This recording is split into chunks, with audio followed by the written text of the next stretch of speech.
दिल्ली में धूम मचाने के बाद अब आ गया है धर्मनगरी काशी में चीकू कैब। जी हाँ, चीकू कैब एक कैब सेवा ही नहीं बल्कि आपके परिवार की सुरक्षा और सफर का बेहतरीन साथी है। चीकू कैब आपको शहर के भीतर और बाहर की यात्राओं के लिए टैक्सी उपलब्ध कराती है। आप उनकी वेबसाइट पर या मोबाइल ऐप के माध्यम से बुकिंग कर सकते हैं। चीकू कैब के कस्टमर केयर से आप अपनी बुकिंग तुरंत कराएं और अपने सफर का अनोखा अनुभव प्राप्त करें। चीकू कैब के प्रतिनिधि आपकी सेवा में 24 घंटे मौजूद। Airport and railway travel, local rental, one way, out station wedding सभी प्रकार की बुकिंग की सुविधा प्रोवाइड करती है चीकू कैब। करना हो शानदार सफर, करे भरोसा चीकू कैब पर। सेडान, एसयूवी, टेम्पो ट्रैवलर, बस सभी प्रकार की कैब सर्विस। चीकू कैब का मुख्य फोकस पारदर्शी बिलिंग, सुरक्षा और ग्राहक सेवा पर निर्भर है। वाराणसी के भेलुपुर थाना क्षेत्र में पुलिस ने ऑपरेशन चक्रव्यूह चला के 3 शातिर बाइक चोरों को गिरफ्तार किया। ये 3 आरोपी 80 BHU और BRW जैसे इलाकों से बाइक की चोरी करते थे और फिर इंजन और चेसिस नंबर मिटा के उन्हें सस्ते दामों में बेचने की तैयारी में रहते थे। पुलिस ने इन्हें 80 नाले के पास पकड़ा, जहां ये चोरी की बाइक बेचने के लिए ग्राहक का इंतजार कर रहे थे। पकड़े गए चोरों के पास से कुल 7 बाइक बरामद हुई है, जिनमें कुछ गाड़ियों के नंबर मिटा दिए गए थे तो कुछ का असली मालिक ट्रेस कर लिया गया। इनमें से 4 बाइक दुर्गा कुंड की BSNL पुरानी बिल्डिंग से भी बरामद की गई। गिरफ्तार अभियुक्तों में निखिल, प्रद्युमन और रवि शामिल हैं, जिनमें से एक के खिलाफ पहले से केस दर्ज है। पुलिस टीम में भेलुपुर के प्रभारी निरीक्षक सहित कुल 14 अधिकारी शामिल थे। ये सभी आरोपियों के खिलाफ कानूनी कार्रवाई की जा रही है और बाइक मालिकों की तलाश की जा रही है। पुलिस आयुक्त वाराणसी महोदय के निर्देशन में चलाए जा रहे ऑपरेशन चक्रव्यूह में प्रभावी चेकिंग के दौरान थाना भेलुपुर पर पंजीकृत एक चोरी के अपराध में थाना भेलुपुर द्वारा 3 अभियुक्तों को गिरफ्तार किया गया है। इन अभियुक्तों के पास से 7 चोरी की गई मोटरसाइकिल बरामद की गई हैं। इनसे पूछताछ में जो है जानकारी प्राप्त हुई है कि इन तीनों का एक संगठित गिरोह था और ये इसी तरह की बाइकें जो है पूर्व में कई चोरी कर चुके हैं। इनके खिलाफ मुकदमा पूर्व में पंजीकृत है। इसमें इनके खिलाफ कड़ी से कड़ी निरोधात्मक कार्रवाई की जाएगी। सर, इससे पहले भी ये लोग इनके पूर्व के आपराधिक इतिहास की जांच की जा रही है और उसके हिसाब से इनके खिलाफ निरोधात्मक कार्रवाई भी की जाएगी। किन क्षेत्रों से ये चोरी किया गया सर? ये बनारस के विभिन्न थाना क्षेत्र में ये चोरियां की गई हैं।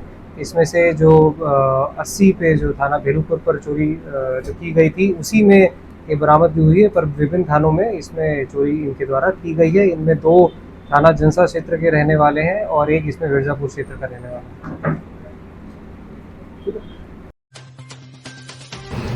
अहमदाबाद विमान हादसे में जान गंवाने वालों की आत्मा की शांति के लिए गुरुवार को श्री काशी विश्वनाथ मंदिर परिसर के नवग्रह मंडप में शांति पाठ का आयोजन किया गया। मंदिर के पुजारियों और आचार्यों ने वैदिक मंत्रों के साथ सभी मृतकों को श्रद्धांजलि दी। शांति पाठ के दौरान दीप जला के दिवंगत आत्माओं के प्रति शोक जताया गया। मंदिर ट्रस्ट की ओर से कहा गया कि भगवान से प्रार्थना है कि उन सभी को शांति मिले और उनके परिवार को यह दुख सहने की ताकत मिले। अहमदाबाद में आज जो विमान दुर्घटना हुई है, इससे पूरा देश शोक संतप्त है। जिन परिवारों के लोगों ने अपने लोगों को खोया है, उनका दुख हम सभी समझ सकते हैं और इस दुख की बेला में श्री काशी विश्वनाथ मंदिर न्यास भगवान विश्वनाथ अनाथों के नाथ, नाथों के नाथ, सभी के नाथ हैं। तो इस परिसर में शांति पाठ का आयोजन करके सभी की आत्माओं की शांति की कामना की गई है और इनके जो मृतक हैं, जो घायल हैं, उनके परिजनों को साहस और संबल मिले। जो घायल हैं उनको जल्दी स्वास्थ्य लाभ हो, इस कामना के साथ शांति पाठ और भगवान की आराधना की गई है। श्री काशी विश्वनाथ मंदिर न्यास यह कामना करता है कि सभी जो मृत आत्माएं हैं उन्हें शांति मिले और जो हमारे घायल बंधु हैं शीघ्र स्वस्थ हों और उनके जो भी इस घटना से आहत परिवार हैं उन सभी को साहस और संबल महादेव भगवान विश्वनाथ प्रदान करें, जिससे वह इस दुख की घड़ी से उबर सकें। नगर विकास मंत्री AK शर्मा मऊ पहुंचे और मोदी सरकार के 11 साल पूरे होने पर आयोजित प्रोफेशनल मीट में बोले। 2014 से पहले देश में बिजली, सड़क, पानी सबकी भारी कमी थी, लेकिन मोदी जी के नेतृत्व में आज भारत दुनिया की 4थी सबसे बड़ी अर्थव्यवस्था बन चुका है। उन्होंने कहा कि अब भारत में स्टैच्यू ऑफ यूनिटी, यशोभूमि, सबसे बड़ा रेल ब्रिज, सबसे बड़ा सोलर प्लांट जैसे रिकॉर्ड बन रहे हैं। मोदी सरकार ने गरीबों को मुफ्त राशन, किसानों को सम्मान निधि, महिलाओं को उज्ज्वला और युवाओं को स्किल योजना से जोड़ा। रक्षा से लेकर राम मंदिर तक और चंद्रयान से लेकर काशी कॉरिडोर तक देश हर क्षेत्र में आत्मनिर्भर हुआ है। AK शर्मा बोले, मोदी है तो मुमकिन है। साथ ही उन्होंने अहमदाबाद विमान हादसे में विजय रूपाणी समेत मृतकों को श्रद्धांजलि भी दी। प्रधानमंत्री माननीय श्री नरेंद्र मोदी जी के 11 साल के यशस्वी कार्यकाल के बारे में जन सामान्य को जो उपलब्धियाँ हैं, जो कार्य हुए हैं, उनको बताने की कोशिश चाहूँगा। 2 दुखद घटनाएं हम लोगों के समक्ष हुई हैं। एक तो कल हमारे गोरखपुर के महानगर अध्यक्ष माननीय श्रीवास्तव जी का देवेश श्रीवास्तव जी का दुखद निधन हुआ। अभी कुछ ही सप्ताह पहले मैं गोरखपुर गया था, उनसे मिलना हुआ था, उन्होंने हमें बहुत स्नेह दिया था। उनका बहुत ही अकाल मृत्यु, बहुत ही यंग उम्र में उनकी मृत्यु हुई है। उनके परिवार के प्रति हमारी संवेदनाएँ हैं। ईश्वर उनकी आत्मा को शांति दे, सद्गति दें। एक ये बात थी। और दूसरा, अभी कार्यक्रम जब हम कर रहे थे तभी समाचार मिला कि अहमदाबाद में एक विमान दुर्घटना हुई है। और अभी कुछ खबरें नहीं हैं किसी के पास, हम लोगों के पास नहीं है, लेकिन ऐसा माना जा रहा है कुछ लोगों की मृत्यु हुई है उसमें। और ऐसा भी एक समाचार है कि हमारे पूर्व मुख्यमंत्री माननीय विजय रूपाणी जी की भी मृत्यु हुई है। हमें उनके साथ काम करने का सौभाग्य मिला था। हम जब वहाँ काम करते थे, माननीय प्रधानमंत्री मोदी मुख्यमंत्री थे तो माननीय रूपाणी जी विधायक थे। हम लोग के साथ बहुत लंबा उठना बैठना होता था, हमारे घर भी आते थे कई बार। बाद में मुख्यमंत्री बने तब भी हमारा संपर्क रहा। उनके सहित उस विमान दुर्घटना में जो लोग भी हताहत हुए हैं उनके सबके प्रति हमारी, उनके परिवारों के प्रति हम लोगों की संवेदनाएँ हैं। ईश्वर उनकी आत्मा को शांति दे और जो घायल हुए हैं उनको शीघ्र स्वस्थ होने की भी मैं ईश्वर से प्रार्थना करता हूँ। आज का जो कार्यक्रम था वो माननीय प्रधानमंत्री जी के 11 साल के स्वर्णिम काल जिसको हम कहते हैं उस पर प्रकाश डालने के लिए ये कार्यक्रम था। जैसा कि आप लोगों ने सुना भी, हमारे कई वक्ताओं ने इस बिंदु पर प्रकाश डाला।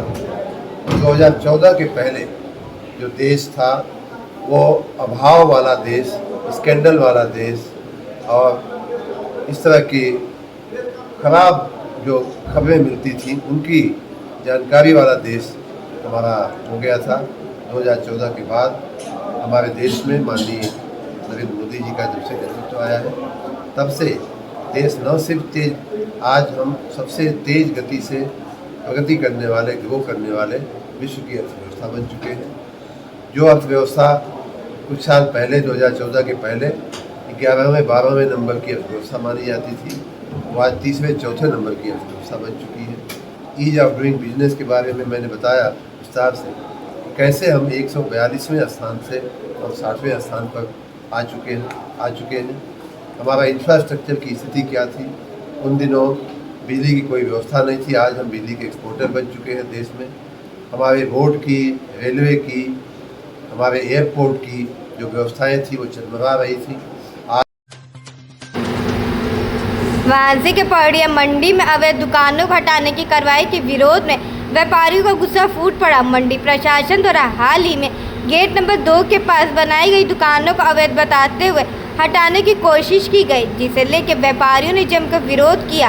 व्यापारियों का कहना है कि जिन दुकानों को हटाया गया वे पिछले 20 से 22 वर्षों से वहां चल रही थी और 1982 की मंडी परिषद की रूलिंग के तहत वैध रूप बनाई गई थी। व्यापारियों ने आरोप लगाया कि बिना किसी नोटिस और जांच के प्रशासन ने दुकानें खाली कराई और ताले तोड़ के सामान उठा ले गए। इसके विरोध में व्यापारी आज काली पट्टी बांध कर धरने पर बैठ गए और चेतावनी दी कि अगर उनकी दुकानों को बहाल नहीं किया गया तो वे भूख हड़ताल तक करेंगे। मंडी परिसर में तनावपूर्ण माहौल बना हुआ है और व्यापारी लगातार जिलाधिकारी से हस्तक्षेप की मांग कर रहे हैं। धरने में कई प्रमुख व्यापारी नेता भी शामिल रहे।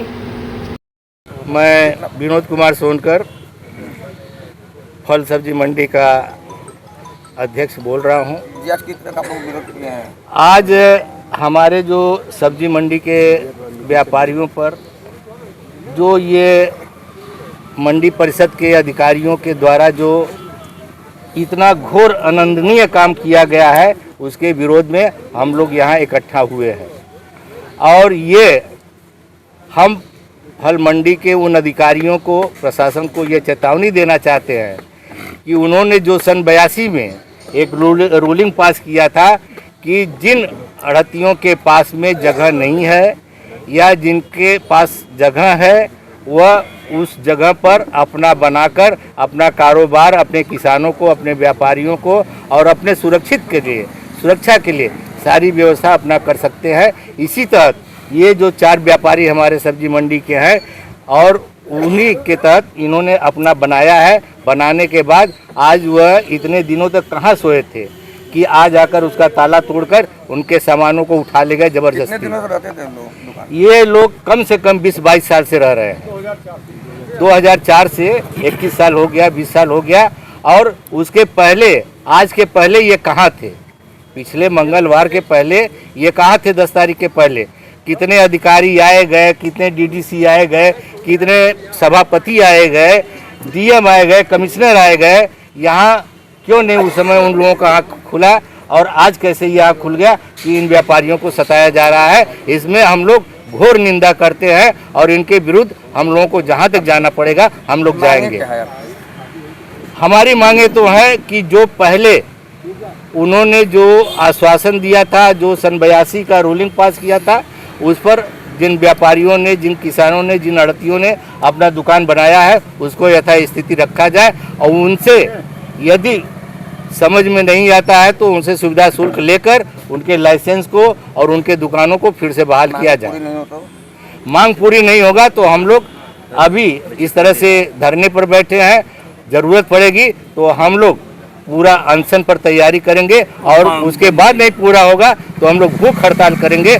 और उनको चेतावनी देते हैं आज आप लोगों के माध्यम से कि इस चीज़ को बड़े कायदे से कान खोलकर सुन ले, नहीं तो यह सब्जी मंडी और फल मंडी जो है इसे पूरा देश चलता है और एक दिन जिस दिन बंद हो जाएगा, रेवेन्यू इनकी बंद हो जाएगी, वो दिन इनके लिए बड़ा दुखद समाचार होगा।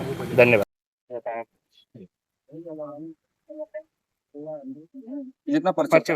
मैं ब्रजेश सोनकर, वाराणसी प्रगतिशील फल सब्जी व्यवसायी समिति का विरोध प्रदर्शन किया गया है। वाराणसी प्रगतिशील फल सब्जी व्यवसायी समिति का उपाध्यक्ष। किस तरह का विरोध प्रदर्शन किया गया है मंडी में? ये विरोध प्रदर्शन जो आप 2 दिन पूर्व में यहाँ जो मंडी प्रशासन के द्वारा यहाँ पर 2500 साल से बसे व्यवसायी के ऊपर जिस तरह से अचानक से औचक अटैक किया गया, इस अटैक को लेके हम व्यापारियों में काफी रोष है। उस अटैक के बारे में जितना भी निंदा की जाए वो कम है। बसे बसाए व्यापार को उजाड़ने का काम अगर मंडी समिति के अधिकारियों द्वारा हो रहा है ये घोर निंदनीय है। उसी प्रकरण में ये सब्जी मंडी है, ये सब्जी मंडी के व्यवसायियों पर हमला हुआ तो हमें लगता है कि मंडी प्रशासन या जिला प्रशासन ये समझ रहे हों कि सब्जी मंडी, फल मंडी ये अलग अलग है। ये किसी एक या 2 व्यवसायी पे हमला हुआ है तो हम उनको इस भूल से विमुक्त करना चाहते हैं। आज हम फल मंडी में अपने व्यवसायियों के साथ मीटिंग कर फल मंडी के अध्यक्ष समेत प्रतिनिधिमंडल सब्जी मंडी के उस घटना स्थल पे आए हैं जहां की वो व्यवसायी परिवार पीड़ित है और यूनियन की प्रतिनिधिमंडल बैठ के आपस में काली पट्टी बांध के विरोध प्रदर्शन कर रहे थे कि हमारे साथ अन्याय हुआ है। तो हमारे फल मंडी के वार्षिक प्रगतिशील फल सब्जी व्यवसायी समिति के अध्यक्ष जी के द्वारा इन सब्जी मंडी के व्यवसायियों को, उन व्यापारी को पूरा का पूरा समर्थन है कि जब तक उन्हें रेगुलर न किया जाए और दोबारा इस तरह के आतंक की पुनरावृत्ति न हो तब तक हम जो इस लड़ाई को आगे लेके चलने का काम करेंगे। दशाश्वमेध क्षेत्र में रोपवे निर्माण कार्य के कारण स्थानीय व्यापार बुरी तरह प्रभावित हो रहा है। गिरजाघर से गदौलिया तक सड़क की खुदवाई और एक तरफ की सड़क को बंद किए जाने से ग्राहक इस क्षेत्र में आने से बच रहे, जिससे दुकानदारों की बिक्री में भारी गिरावट आई है। धूल भरी कच्ची सड़कों के कारण लोगों के स्वास्थ्य पर भी असर पड़ रहा है।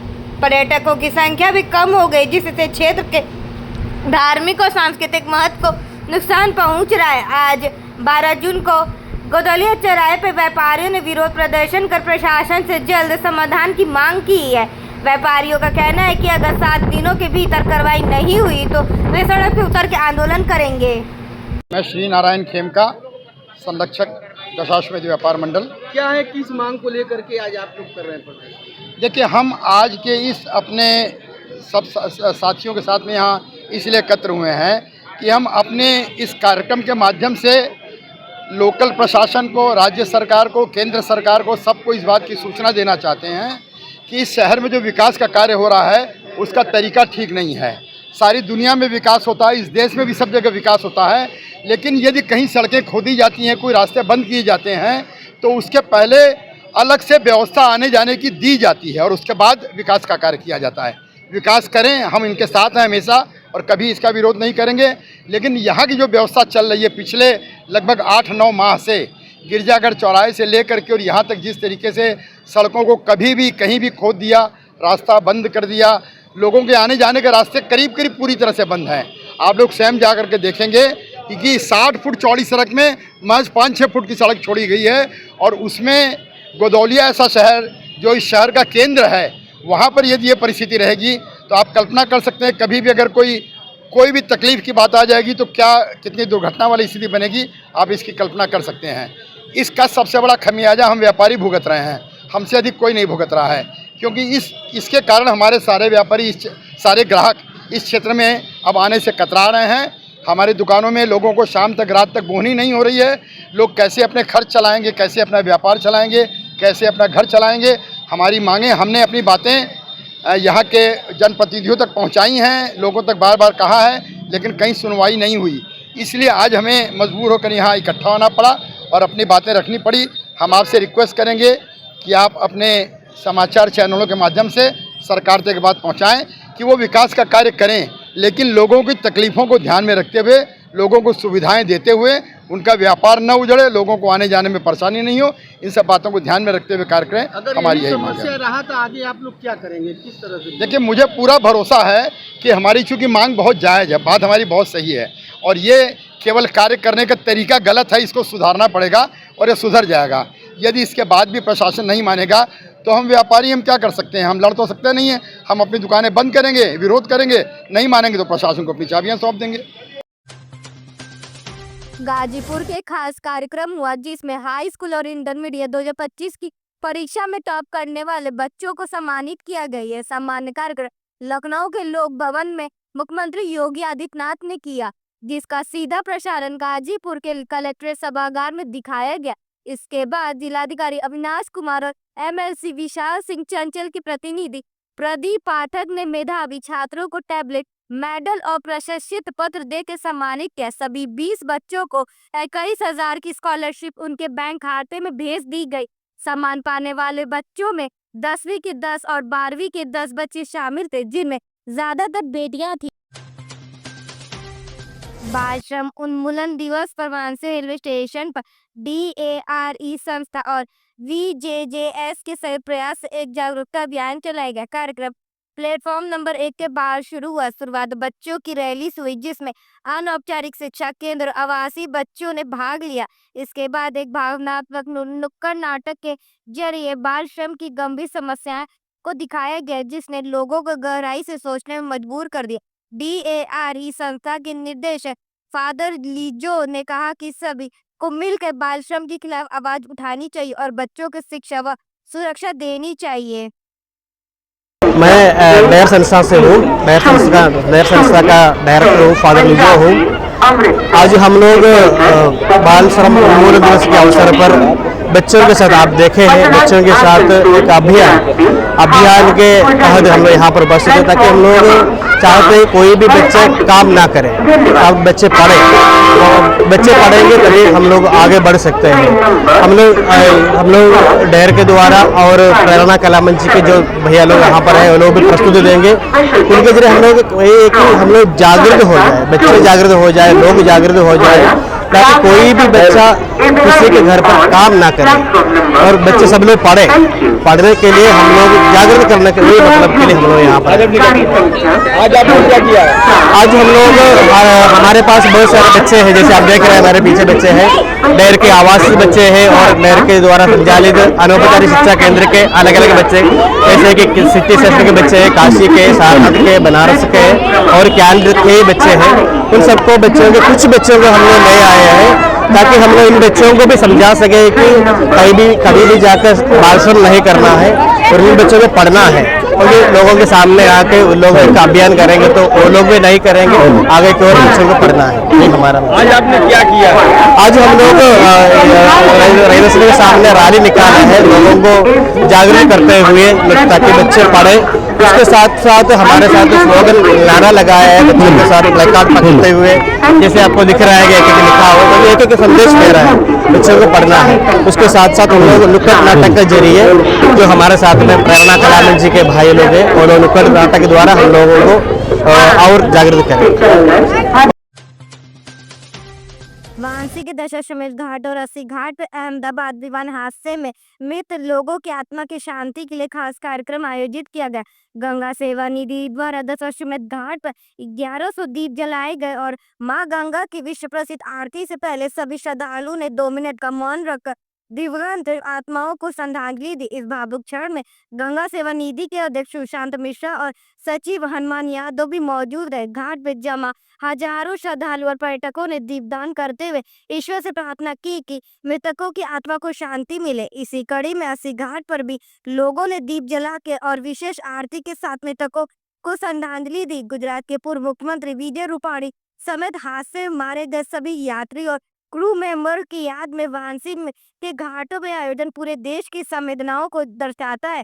यह आयोजन न सिर्फ श्रद्धांजलि था बल्कि यह संदेश भी कि देश की किसी भी दुख की घड़ी में एकजुट। देखिए, अहमदाबाद में जो आज प्लेन दुर्घटना हुई है जिसमें असंख्य संख्या में जो है वो भारत के वासी जो हैं उन लोग की मृत्यु हुई है, उसी क्रम में गंगा सेवा निधि द्वारा दशाश्वमेध घाट पर भगवती माँ गंगा में दीपदान करके और जो भी श्रद्धालु देश विदेश से गंगा आरती देखने उपस्थित हुए हैं उन सभी से 2 मिनट का मौन रखवा करके उनके जो भी मृतक लोग हैं उनके आत्मा की शांति हेतु 2 मिनट का मौन धारण करवाया गया।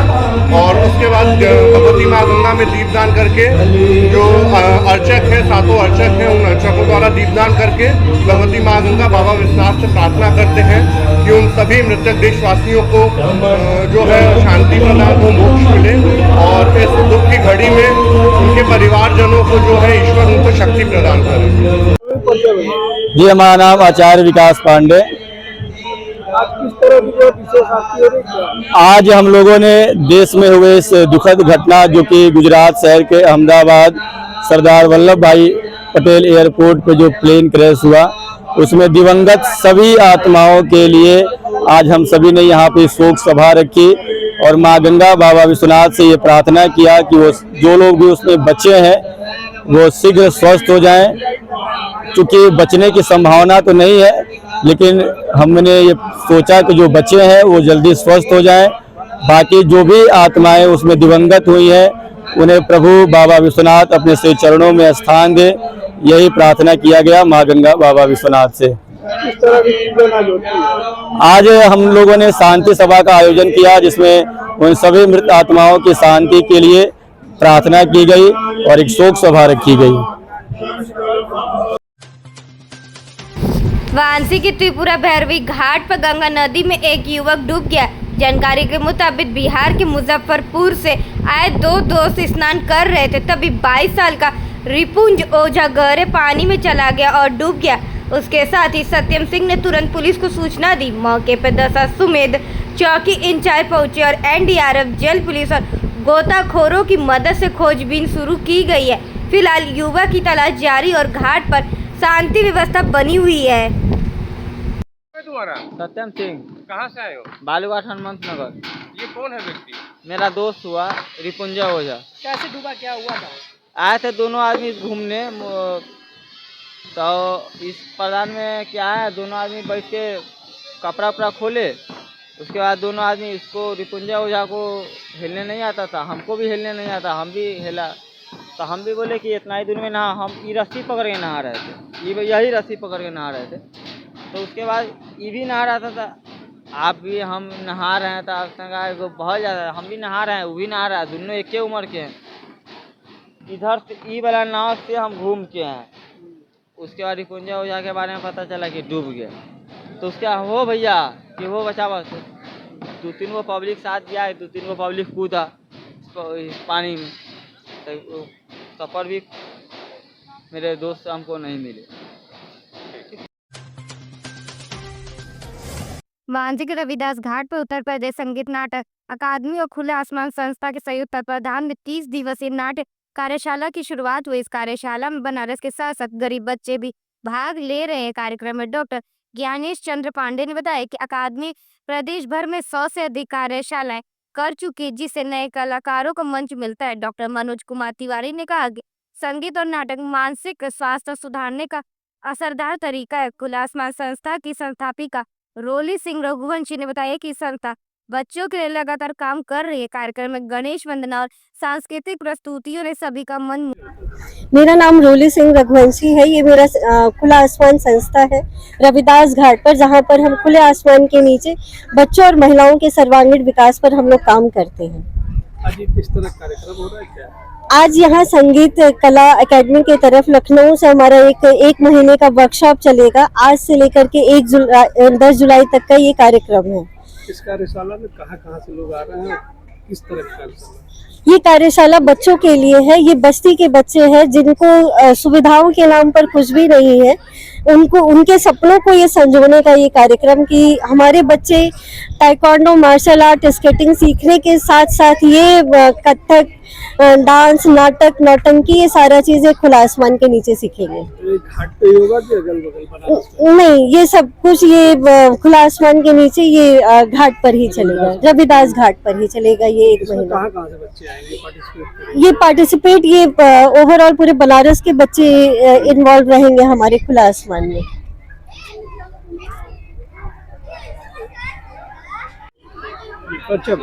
हाँ, मेरा नाम नवीन चंद्रा है और मैं थिएटरिस्ट हूँ।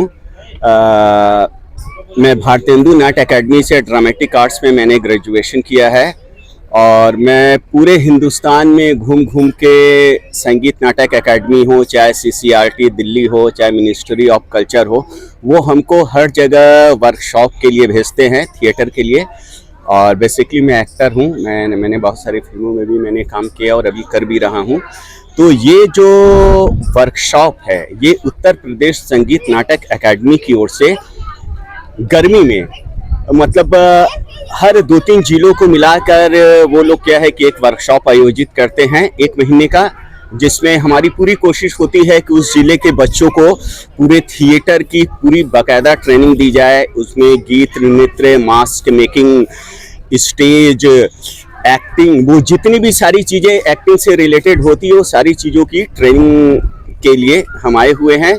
और ये हमारा बहुत सौभाग्य की बात है कि और ये जो वर्कशॉप हमारा हो रहा है ये खुला आसमान संस्था के सौजन्य से हो रहा है। लोकल में ये हमको क्या है कि पूरा सपोर्ट कर रही हैं और जितने भी अधिकतर बच्चे क्या है कि इनके खुला आसमान संस्थान हैं, जो इनके क्या बच्चे हैं जो ये बच्चों के साथ पूरा काम साल भर करती रहती हैं। तो बहुत सारे वहाँ के भी बच्चे हैं और कुछ हमारे शहर के भी बच्चे आएंगे जो कि थिएटर में काफ़ी क्या है कि इंटरेस्टेड रखते हैं।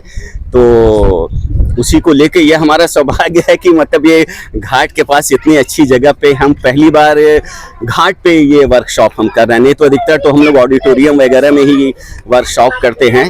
तो ये हम गंगा माता महादेव की बहुत कृपा है कि ये वर्कशॉप बहुत ही अच्छे ढंग से होगा और आने वाले समय में यहाँ के जो बच्चे हैं वो राष्ट्रीय स्तर पे इनका नाम भी हो। रंगमंच के माध्यम से, सेवा के माध्यम से मैं यही इस कार्यशाला के बाद जी बच्चों को कोई अपॉर्चुनिटी? हाँ, देखिए क्या है ना कि ये जो वर्कशॉप है इससे क्या है कि बच्चों को उनकी पर्सनालिटी डेवलपमेंट होगी। उनको क्या है कि थिएटर केवल एक्टिंग ही नहीं, एक्टिंग के बहुत सारे एक्सेप्ट होते हैं।